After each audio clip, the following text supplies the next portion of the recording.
Hello. You're listening to Late Edition Crime Beat Chronicles, a product of Lee Enterprises. My name is Chris Lay, and I'm the podcast operations manager for Lee. With Late Edition Crime Beat Chronicles, we're presenting notable true crime stories as reported by journalists for the dozens of various Lee Enterprises-owned publications from around America. For this first series, we're taking a short drive east of Tulsa, Oklahoma to learn more about the state's most notorious cold case, the 1977 slaying of 3 Girl Scouts.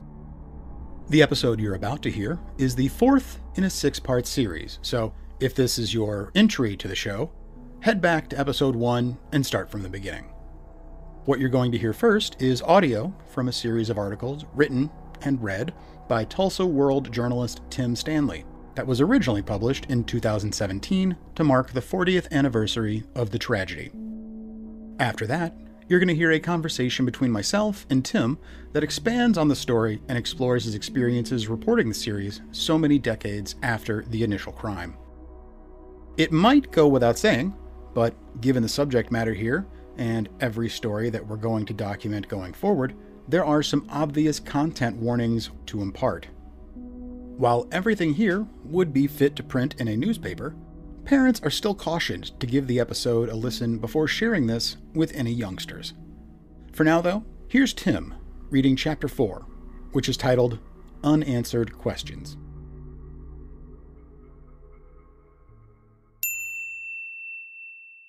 One by one, the medical examiner knelt down by each of the 3 small bodies, and one by one, he confirmed what everybody present already knew. It was almost overwhelming, recalled Mike Wheat, who was standing alongside with his camera when the girls, Denise Milner, Lori Farmer, and Michelle Gousset, were officially pronounced dead. Everyone was kind of numb. A prior news reporter who often helped police by taking crime scene photos, Wheat had still been asleep when the call came into his home at 7:10 a.m. The words on the other end of the line had sent him scrambling, he said. It was the Pryor police dispatcher. He told me to grab my camera and gear and get to Camp Scott. They had 3 bodies on the ground, said Wheat, a reporter with the weekly Pryor Jeffersonian. At the time, that was all Wheat knew. It wasn't until they waved him through the camp gate and he parked, he said, that he learned it was 3 dead Girl Scouts. Blocking out the horror as best he could, Wheat went about his work. Over the next few hours, he took hundreds of photos for investigators. Most difficult, he said, were the shots of the young victims. He remembers one moment vividly. He was adjusting his focus on one of the girls when a fly came down and landed on her cheek. And I remember the Oklahoma State Bureau of Investigation agent, Kerry Thurman, who was kneeling there, brushed it away with his hand. The gesture struck Wheat as poignant. At a scene of such inhuman savagery, he said, here was a small act of kindness, of humanity. The image has always stayed with me. To most, it was inconceivable, the idea that no one was going to answer for these horrific murders. And yet, on March 20th, 1979, that seemed overwhelmingly to be the reality. The one and only person the state had fingered for the crimes had just been acquitted by a jury. To be clear, Gene Leroy Hart was not going free. He still had more than 300 years to serve for previous rape and burglary convictions. But for the murders, authorities had no plans to pursue any other suspects, they said. Maintaining they had prosecuted the right man, they called the verdict a gross miscarriage of justice. The parents of the slain girls were also united. They told reporters they believed the prosecution had made its case. I thought, and still do, there was substantial, if not overwhelming evidence, Bo Farmer said, adding he was devastated by the verdict. Betty Milner remembers trying to brace herself and not anticipate what the verdict would be. When it came, she said, I was in shock. Particularly painful, she said, was how Hart's supporters just shouted like they were at a ball game and their team had won. I think that hit me harder than the verdict itself. The reaction from the other side couldn't have been more different, Milner added. Everybody was crying. Attorneys, agents, everybody. That included fiery, tough-as-nails prosecutor Ron Schaefer. I sure did cry, he said. No case ever affected me as much as this one did. It was hard to take, it really was, that they could let him go for something we really thought he did. If the Hart side was over-jubilant, though, it was only because of its bottled-up frustration over the ordeal an innocent man had been subjected to, defense attorney Garvin Isaacs said. He added that he can't forget the image of Hart, both hands over his eyes, overcome with emotion at the verdict.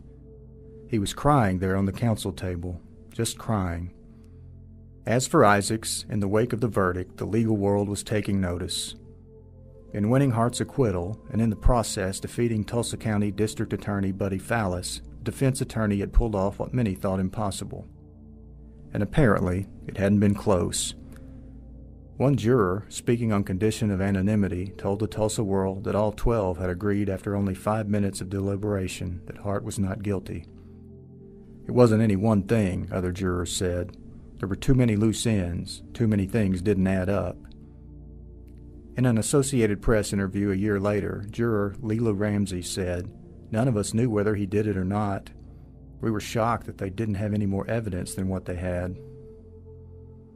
40 years later, Isaac still has nothing but praise for the jurors who reportedly received threats after the verdict.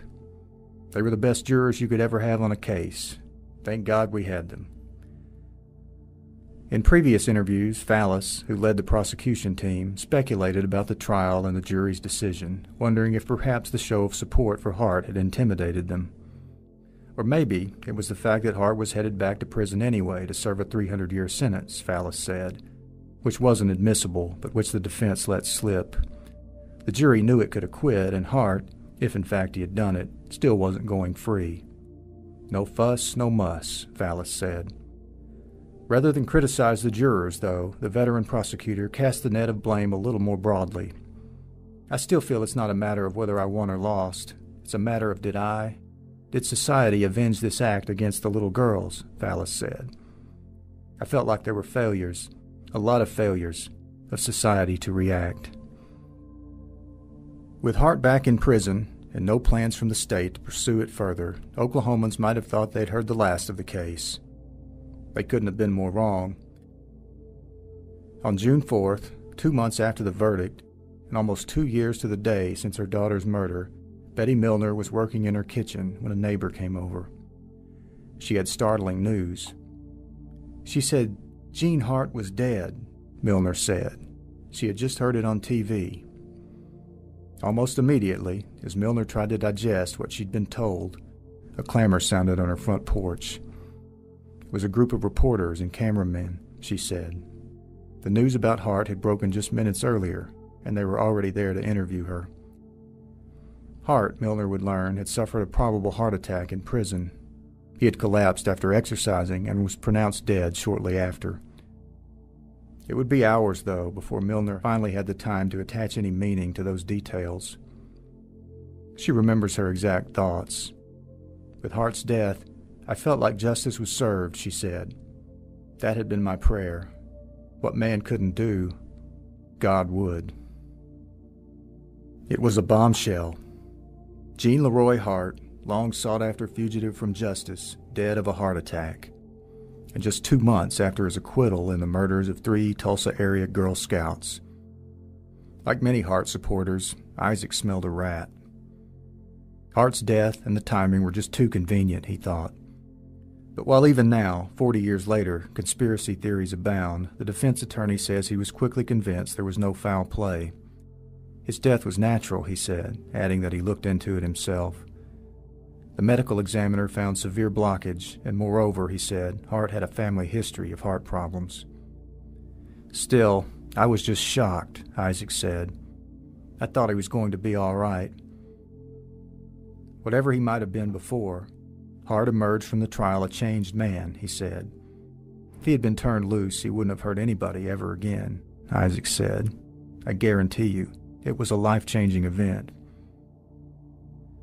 For those who believed in Hart's guilt, the news of his demise didn't necessarily bring satisfaction. I didn't know how I felt about it, Sherry Farmer said.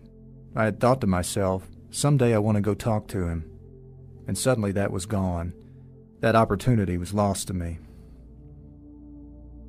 For the record, Hart died denying his involvement in the Girl Scout murders. In a letter written to the Tulsa Tribune just hours before his death, he rejected a request for an interview and noted, "The record has been set straight as far as I'm concerned. The jury voted right when they voted not guilty, and my family and supporters knew the entire process was a sham." Hart reiterated all of this in the only interview he did do, an exclusive with the Cherokee Advocate, a tribal publication, conducted 3 days before his death. In it, Hart revealed, among other things, that he'd been holed up in that remote cabin for months. He had even watched the manhunt on TV, he said. Hart's funeral was held a few days later in Locust Grove. It drew an estimated 1,000 mourners. To accommodate them all, it was held in the high school gym. It filled up the gym, recalled Wheat, who covered it for the Jeffersonian. It was a somber ceremony, he added, but like the trial and hearings, there was still something of a sideshow feel to it. Not everyone was there to support Hart, Wheat said. A lot of people showed up just to see who else showed up, and there were a lot of news people there. Isaac served as a pallbearer. After the burial, which followed the service in Ballou Cemetery, I looked up, Isaac said, and there's a huge thunderhead popping up. Huge. I'll never forget it. A storm soon followed, unleashing lightning and thunder and rain. Rain like hell. Isaac said an Indian friend at his side commented on it. "You know what that means," he said of the storm. I said no. And he said, his spirit got to where it was going. Regardless of how people felt about Hart's fate, or which side they fell on regarding the verdict, one thing could be agreed on by all. 3 children had been murdered, and their families deserved answers. As he covered Hart's funeral, Wheat found his mind wandering back to that morning 2 years earlier. Today, 40 years later, his memories of Monday, June 13, 1977, still have the power to bring him to tears. These were children, he said. Children.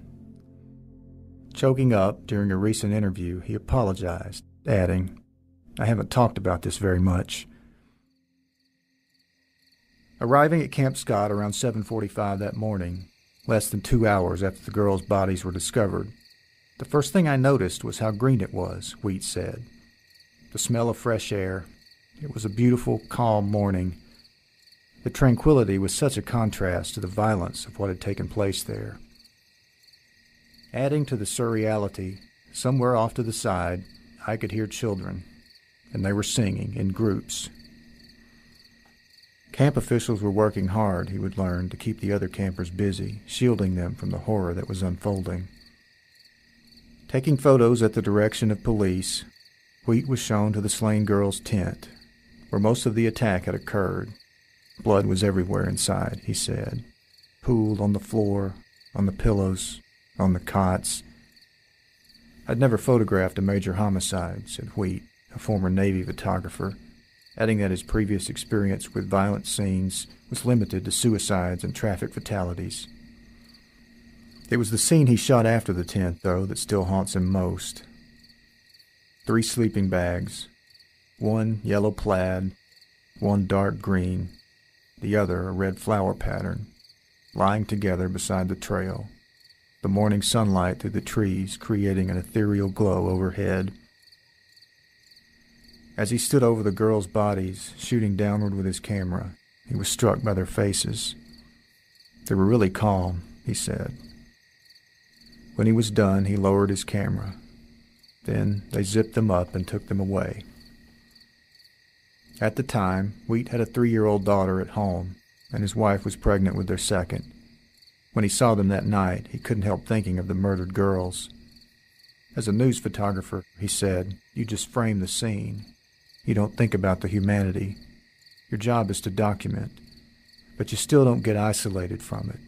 You bring those things home. Images from that day weren't all Wheat brought home with him that night. As he was taking off his shoes, he noticed something on the soles. Traces of blood. It had been impossible to avoid as he'd been taking photos at the scene. There was so much blood, he said.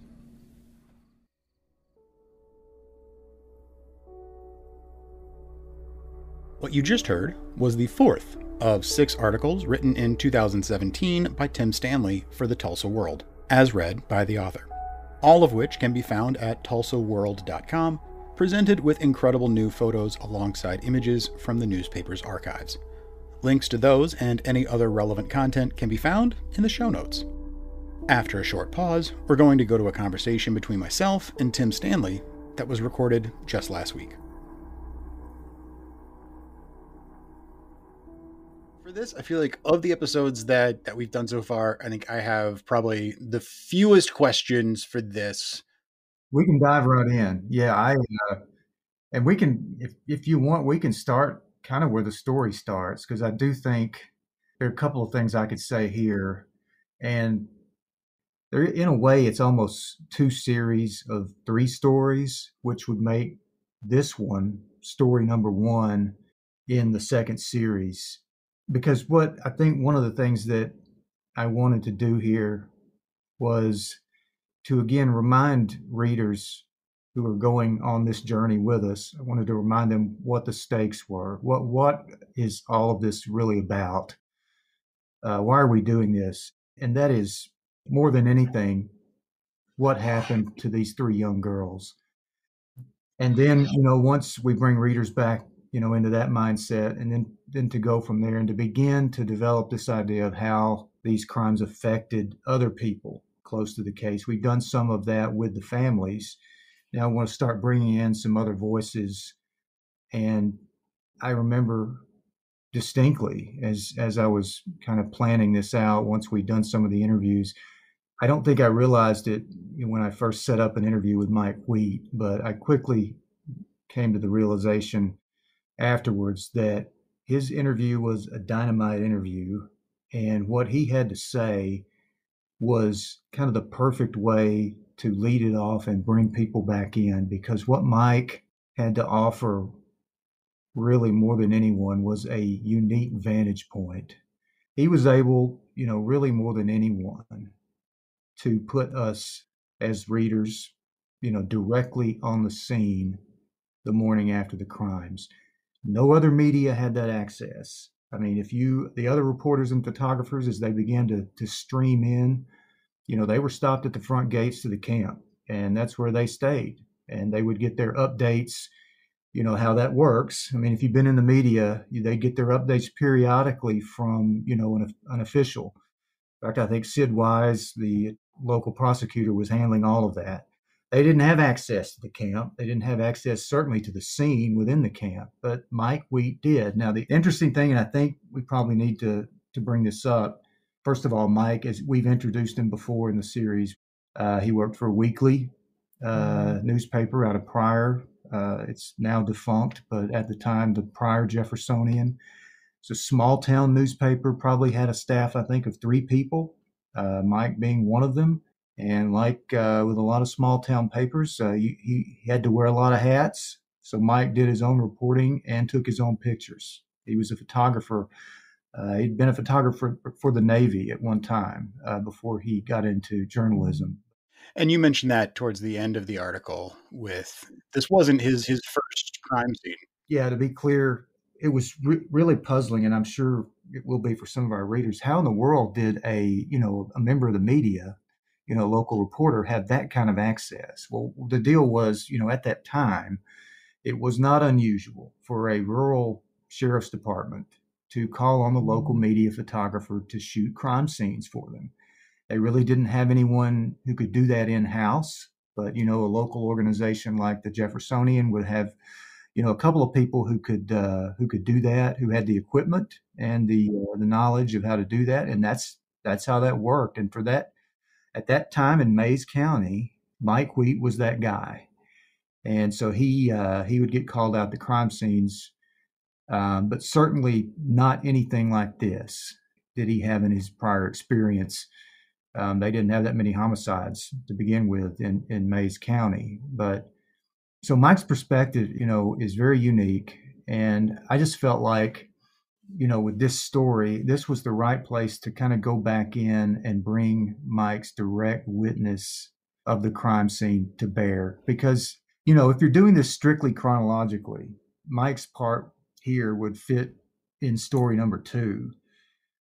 That just didn't seem the right place for it. And I think part of it is that, his memories, I mean, it's such a visceral, emotionally affecting scene that he describes.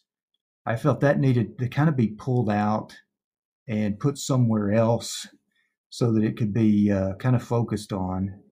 You haven't, up until now, really gone into the details of what happened to the girls. I mean, there's kind of a clinical police report approach to it. And it seems like, I mean, now it's coming from someone who has such a deep, emotionally affected experience. Absolutely. Yeah. I mean, you're not just, rubbernecking this horrible crime scene without any perspective. You're going into it with someone who, to this day, is still, feeling the effects of having borne witness to that. Yeah, and that's something that, yeah, I want to double underscore what you just said. No, you're exactly right. And a couple of things about Mike Wheat. He had never been interviewed about the case, not in the 40 years since then. He still lives in Pryor, county seat there of Mays County, where basically all of this was going on around there. Mike he was a great journalist.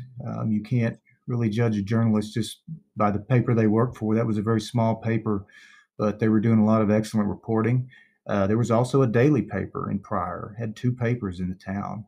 I ran across his name doing my due diligence, up front. I was ransacking the old archives, looking through old articles, which you as an archivist, of course, you can appreciate, Chris. I just ran across his name mentioned in some story somewhere. It wasn't even a byline of his. He was mentioned in a story as having shot photos at the scene, which, I was like, yeah, this would be a good guy to talk to. So I just did, some Googling, was able to track him down and just called him out of the blue and kind of told him what I was wanting. And he was very gracious to give us an interview. You mentioned how obvious it is, how deeply he was affected by this, and even 40 years later still is. I will tell you that, we did the interview at his home. At points when he describes what he saw on the scene that morning, I mean, his hand is visibly trembling. I mean, his voice shakes. It's been 40 years, and yet I could tell, sitting across from him, how deeply and permanently, he was affected by what he saw that day. And that was moving for me, as the reporter, as the interviewer, to see that. And, some of the details that he brings out that have stayed with him have stayed with me, and I think are some of the details that will stay with readers and listeners after they've finished this series. Just the way he described coming home to his own small child that evening. This is a side that we as journalists often don't show about ourselves. I mean, because when we're on the job, we're all business. I mean, and that's part of the deal. You're not supposed to make yourself the story necessarily. Exactly. And so, but we all at some point have to come home, don't we? I mean, we do. And we have to live our own lives. And there's no way stories we've told don't continue to affect us. And the other thing, really, and it just stays with me, is after he got home and he's holding his child, he looked down and he noticed some blood on his shoe. I can see that in my mind. And this is probably one of those moments in the interview where Mike was even trembling as he talked about it. As a former English major, I can't help but appreciate the symbolism in that image. You don't just walk away from something like he saw that day. It stays with you. And it has stayed with him for 40 years. The other image, the fly that landed on the cheek of one of the little girls, and one of the investigators brushed it away. I mean, you look at that on the face of it, and it just seems like, in the scheme of things, so insignificant a thing. I mean, because the gesture, it can't benefit the little girl. I mean, because she's gone. But Mike was right there. He was taking pictures. He saw that, And just the stark contrast, which he points out, between this horrific scene and then this very small but poignant act of mercy. Just it struck him then, and it's still with him. And I'll tell you, I mean, it's still with me. I still remember him describing it, and I can see it in my mind. And I think that will probably be the case too for the people, who read the series, who listen to it. I mean, in a sense, everyone who comes to this story leaves with a little blood on them because it stays with you. And it's been that way for me in reporting it. But I think for anyone who spends any time, with these details, I mean, it's going to have the same effect. I just think it's going to stay with you. And I think certain images you're never going to be able to completely move on from. The memories and the experiences that he brought to this article in the series was really heavy.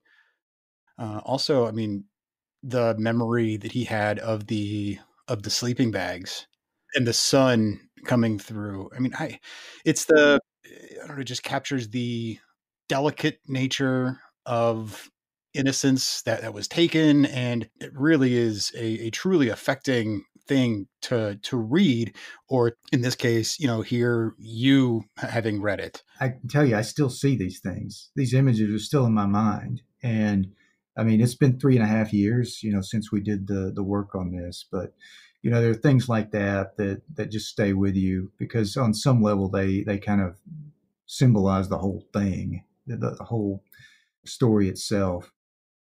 Ultimately, a project like this is only going to be as good as the interviews. If the interviews are lacking, that can make or break you. That was not a problem for us with this. And I think Mike is a great example of the caliber of interview we were able to get. And I'm still very grateful to him for his graciousness and being willing to talk about that, some memories that obviously are very uncomfortable for him, but that he has to live with. I mean, that's the deal. You don't walk away. Yeah, I'm just still very grateful to him for being willing to do that, and all the people really who contributed to this, because it's not easy. It really isn't. We go from the intensity of the actual crime scene into sort of the certainly not boring, but into the the jury deliberation room. Yes, I mean, we can't just kind of leave the trial, where it was, because there's some things that do need to be discussed, and that's one of them. We would have loved to have been able to interview one of those jurors, but our search, we just could not find one. Most of them were deceased, so we kind of had to rely on just what they said in the media at the time. They didn't give lengthy interviews, but there were some things that we could use, and so we did. So we did use that to kind of bring in at least the juror's perspective. I mean, the surprising thing to me was that they all seemed to agree that it was a not guilty verdict, pretty much within 5 minutes of going in to deliberate. Yeah, that's fascinating, isn't it? I mean, that's about as quick a turnaround as you get. Based on the evidence that was there, I can completely understand how they came to that, because I mean, it definitely feels like the defense attorney did a bang up job, but the prosecution just didn't prove their case beyond the shadow of a doubt. And I mean, one of the things that jumped out for me from there was that, well, obviously Hart was going to jail regardless for 300 years. The jury was not supposed to know that, but the defense let it slip, quote unquote. And I I'm having a hard time with the idea of how that didn't necessarily Result in a mistrial. exactly. Exactly. That seems like the judge should have just like closed the book, said like, "Thank you all very much." It seems very confusing. Yeah, I mean, in other cases, something like that, they would have jumped on that right away, and you would think that the prosecution too would have said, "Hey, judge, what did he just say?" I mean, At the same time, they still felt, I'm sure, that they had a pretty good shot to win the case, so they didn't necessarily want a mistrial. But yeah, hindsight though, and that's been something that people have speculated about, that maybe the jurors had more doubt than they let on that Hart was innocent, or they may have harbored some suspicion that he was guilty, but they had that as kind of a fallback. They knew, regardless of what their verdict was, that he was, going to be locked up. So it was like, whichever way we go with this, we at least have that. So if we find him innocent and he is in fact guilty, it's not like he's going to be able to hurt anybody. That's just speculation, and no one ever said that, but And I mean, Hart was only in prison for 2 months after that. the trial ended, I think, at the end of March '79, and then he, of course, went immediately back to prison. And then I think, in what's maybe the ultimate twist in the story, he died suddenly. I think, I don't have it in front of me, but it was in June. So we're talking probably more than 2 months. And the other thing, it's he does do one other interview, and it's like 3 days after this interview he does with a tribal publication.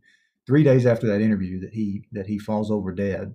And he'd even written a letter to the newspaper that morning, or just a few hours. Yeah, no one saw this coming. I mean, it was an astonishing twist, in a story that already had more than its share. And I mean, at the end of the day, I mean, as we talk about, there was no evidence of foul play. Ruled a heart attack. There was a family medical history of heart issues. Isaacs, and his legal team, they conducted their own review, and they were satisfied that that was, an accurate diagnosis. But I mean, you think about it though, even with a genetic predisposition, Gene Hart's lifestyle for the last, 3-4 years of living on the run, that surely also took a toll. And maybe it was the combination of that and that history that ultimately did him in. But hey, no doubt the timing of it certainly raises eyebrows. I mean, you're talking about a case that was already a proven generator of conspiracy theories. You can imagine how this just fed into that. Dick Wilkerson, our OSBI guy, told me after this, when we interviewed him, he said that after that happened, he said, fellow law enforcement would just come up to him and joke and josh him and say things like, "How'd you guys do it?" And it made him angry. And they were just kidding. I don't think they seriously thought that, there was foul play and that law enforcement had something to do with this. But again, the timing is, but the medical evidence, suggested it was just a matter of time. And it just happened to be after this exercise that his heart quit on him, or he had a heart attack. But that doesn't make it any less, of a bombshell. Are there any conspiracy theories about it that go significantly beyond just people saying it really is more convenient than you'd think for him to have passed away? It's not something I've done a lot of research on into all the conspiracy theories that have been generated in this case. But I mean, I do absolutely think that there are people out there that probably to this day still think that, somebody within law enforcement, somebody from the investigation team, somebody involved with the prosecution, somebody with OSBI or the sheriff's office, or maybe all of them in cahoots, somehow, engineered to have him knocked off in prison. Yeah, I totally believe that there are people who still believe that. But I think if you're just kind of a drive-by consumer of this story and you just kind of see the high points, I think that's a very easy conclusion to draw, that just based on the timing, there had to be something fishy going on here. When you start to actually dig down into the details, that becomes much more unlikely, to the point of probably being impossible. And again, his legal team did, Garvin Isaacs, they obviously were probably drawing their own similar conclusions when he first died. But they looked at the autopsy, they talked to the investigators, they did their own review of it. And Isaacs is satisfied to this day, and told us that this was Hart's family history basically catching up with him, combined with the fact that, he'd had a high stress lifestyle that he'd been living for, an extended period of time. But conspiracy theories, people enjoy those. I get it. But sometimes you got to just dig a little deeper. And in this case, I don't think the evidence supports that. With Garvin Isaacs letting it slip in court that he was already going to be in jail for hundreds of years, and with there not being a mistrial based on that, that made my eyebrows perk up. And then the other thing that jumped out was that Garvin Isaacs was a pallbearer. Is that common at all for defense attorneys to? I've never heard of it. But again, I'm not a crime reporter. I don't cover this kind of thing, a lot. I think it was just a convergence of circumstances because, I think Isaacs was very close to the family. I think they were very grateful to him. They saw him really as nothing short of Gene's savior in this case. They really had a high opinion of him. And Gene died so soon after the trial that I just think that relationship that they had made with Isaacs, I just, in their minds, made sense for them to ask him, to be part of the, pallbearing team. But no, Chris, I'm not aware of that, having happened anywhere else. It does seem a little odd, but I think it just speaks to, his relationship to that family and their deep respect and gratitude, towards him. I think, hit it on the head with Isaacs still being so close in the orbit of the family. I think if Hart had gone on to live several years and had died, much later, and they'd had a service, I can't imagine, that Isaacs would still be. But who knows? Did you get a sense from the families that this was about as close to closure as they're going to get?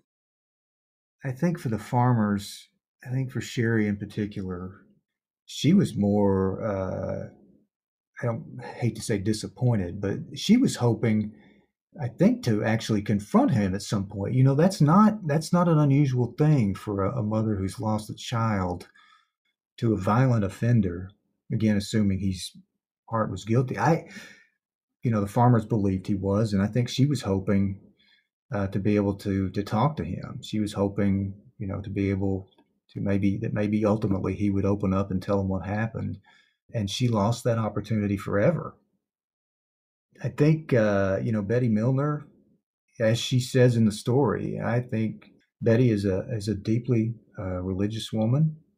She's very serious about her faith. That's obviously it's been a great help to her in dealing with all of this. But she, outright saw that as God's justice, that man's justice had failed in this case, and that she believed Hart was guilty, and that because man's justice had failed, God intervened. Not sure that she ever intended, to go the route of trying to talk to him. Yeah, closure. Closure's, is a complicated thing. I think more than anything, they probably, generally speaking, and I don't want to be a spokesman for the families, but I think that they, while maybe they on some level thought that he deserved it, I think that more than anything, they were sorry for not being able to get the final answers that he, in their minds, may have been the only person that could give those answers to them. That chance was gone. It's gone forever. If he had lived, if he'd stayed in prison, even though he was acquitted of this crime, I think there was always a possibility, if he was in fact guilty, that he might ultimately talk about it. That's not unprecedented, and in doing so, given some relief to families. But when the guy's gone just like that, there's not a lot you can do about it. So I think it was complicated for them emotionally. You feel one way about it one moment and one way the next. Either way, it's if it's not closure, it's the end of a chapter, in this story. And where do you go from here? Because if he was the guy, then he's taken the truth with him to the grave. And, a tough thing to deal with. For sure. And where do we go from here will be explored a little further in the next two chapters, between how the families process it and turn their grief into positive things for similarly affected families across America, and where things go from here on the scientific side of things. We're going from the unanswered questions of chapter 4 to trying to find good. It's been a long road getting there, but yeah, we're going to see, what do you do if you're a family and you're ever in this situation? I mean, what do you do with the rest of your life? Not an easy question to answer. And certainly there have been families that have been destroyed by situations like this. Well, thank you for tuning in to Late Edition Crime Beat Chronicles. There is a lot more where that came from just over the horizon, so make sure that you're subscribed to the show wherever you listen to your podcasts. As I said earlier, there are a ton of incredible additional resources that you can explore on the Tulsa World website, which I'll have links to in the show notes. The show is produced, recorded, and edited by me, Chris Lay, with tremendous thanks to Tim Stanley and the rest of the team at the Tulsa World for the work they put in reporting the series in 2017. For Lee Enterprises, I'm Chris Lay.